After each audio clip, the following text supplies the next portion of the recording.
For those of you who don't know, I like history. I like studying people who have defied the odds and conquered what no one deemed was conquerable. So I'm looking and I'm like, I see Alexander the Great, Genghis Khan, Napoleon Bonaparte, so many other figures out there who have conquered and done so much, for their country, for their empire, for themselves. And I took out religion from the mix, and I took out, a lot of the things that are surface level for people to look at and see. I just wanted to look at it from a different perspective. I mean, Napoleon crowned himself emperor.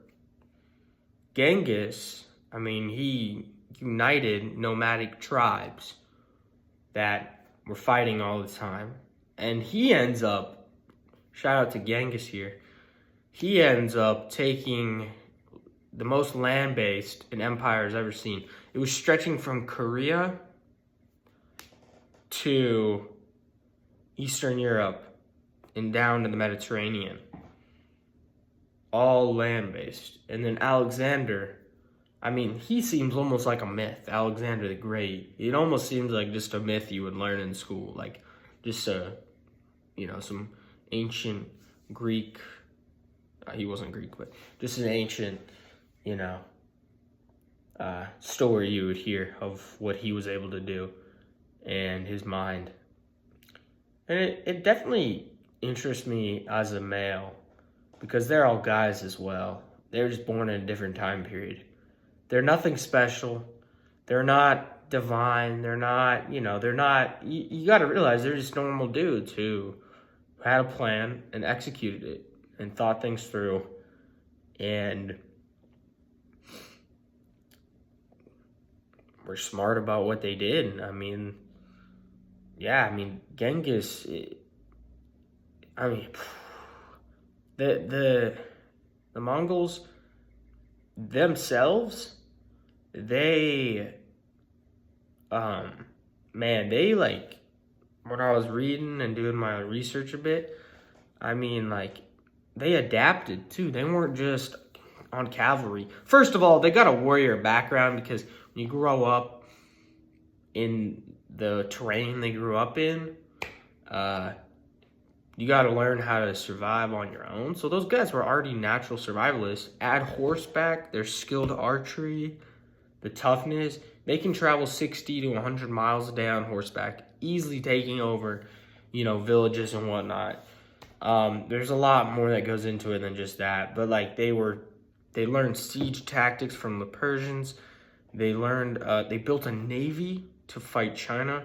He took over parts of China that were weaker and poor, and then went and took over the richer parts of China. Wild. And then Napoleon, he's one of those guys that I respect a lot because he crowned himself emperor, which people at the time were like, oh, you're not divine, which I think is funny because they just use that whole religion thing to trap people, as a lot of societies do, in terms of power, oh, well, I'm King Louis because God made me king. I'm the Sun King. No, God didn't want you to be King Louis. God could care less who's king. He just likes if you're good or bad. He doesn't care if you're king. King Louis, there's a lot of Louis out there. But, what I'm saying, Napoleon, he crowned himself emperor. And again, I've said this a lot, but what I mean is because in his society, that was not the right thing to do. But if you actually think about it, who gives a crap what society has to say? There's invisible rules that people make up. And that was one of them, was you have to be divine in blood to become king. And Napoleon was frick it, I'm just going to crown myself emperor. That's insane. That's the mindset you need to take into anything you do. There's society will lay out these invisible lines and rules you have to follow. But once you break those, you realize nothing bad's going to happen if you do it. It's just all right, cool. That was just me yapping about some guys that are interesting. I would like to find the burial site of both Alexander and Genghis. I think that would be cool. But again, I think, why find it?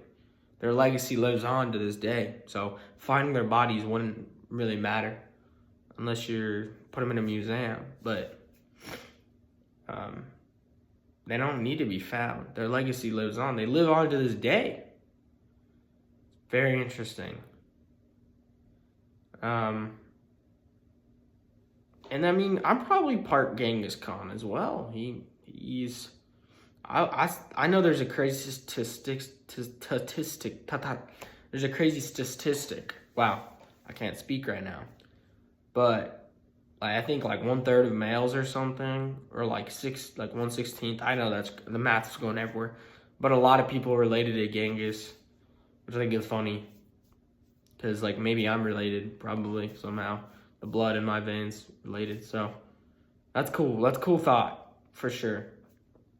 I mean, no one's been able to do what he's done since. Of course, I guess the British Empire at its time owned like 35 million, controlled that much acreage of land. But also they had like a maritime based, they had colonies like India and such overseas. So I don't think it's as impressive as what Genghis was able to do, in my opinion. Yeah, I mean, there's a lot of history I could talk about on this video. So, yeah.